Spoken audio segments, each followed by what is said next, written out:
Salve, eu sou o professor Tiago Pérez e hoje a gente vai falar de políticas públicas, compreendendo aqui os mais diversos aspectos, né, do que é política pública. Então, o primeiro ponto que eu deixo é o conceito. A gente pode dizer que a política pública ela é uma espécie de um remédio, entende? Um remédio a gente toma quando? Né, quando a gente está doente ou quando a gente, na verdade, quando nós percebemos, né?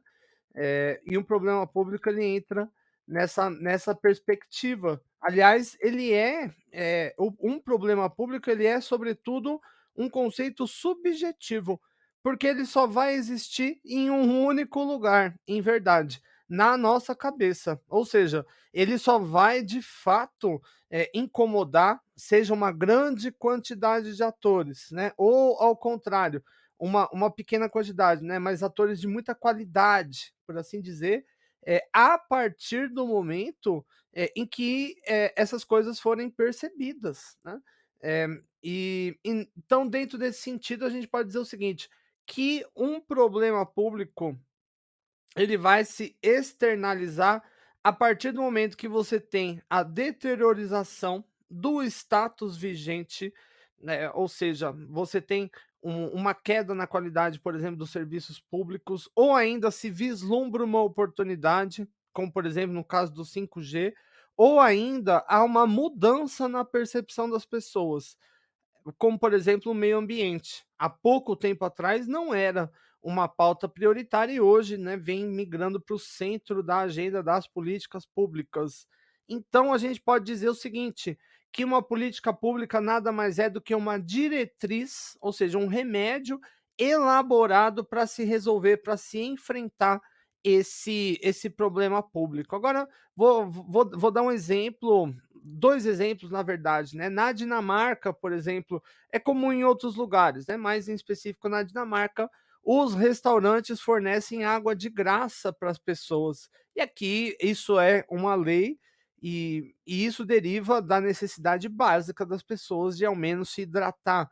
E olha que interessante, no Canadá, é isso mesmo, no Canadá é proibido retirar curativos em locais públicos, né, uma coisa agora a gente pode dizer o seguinte, que não só o Estado faz políticas públicas, evidentemente que o Estado ele vai deter uma classe de possibilidades muito maior do que das demais pessoas, né, mas a gente pode dizer que as organizações privadas, os indivíduos, as organizações não governamentais, os organismos multilaterais, as redes políticas, dentre outros atores não estatais vão fazer política pública. Então, por exemplo, quando Elon Musk investe bilhões, né, em tecnologia, seja para comprar o Twitter, seja para levar o homem ao espaço, à Lua, onde for, ele está fazendo uma política pública. Né? Quando Aubrey de Grey, que trabalha na divisão Google X de pesquisa,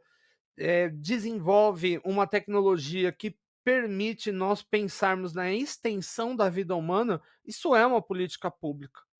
E quando nós fazemos, sei lá, uma campanha do agasalho, uma campanha de arrecadação de alimentos, isso também é uma política pública. Então, a política pública vai se materializar por meio de diversos instrumentos, né? Dentre eles, por exemplo, leis, 2 programas, 3 campanhas, 4 obras, 5 prestação de serviços, 6 subsídios ou, ao contrário, impostos, 7 decisões jurídicas, dentre muitos outros instrumentos.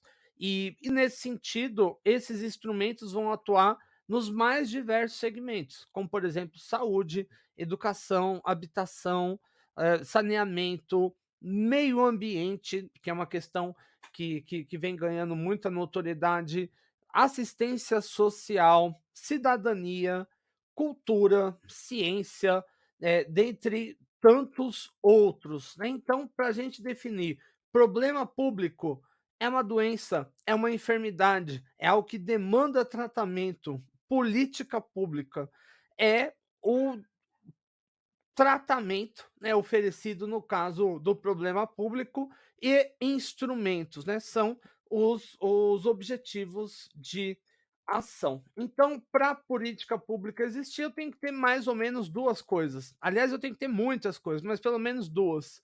Sendo uma, o próprio problema público e outro, uma intenção, pública em resolver, esse problema. É isso aí, gente. Muito obrigado pela atenção e até a próxima. Valeu.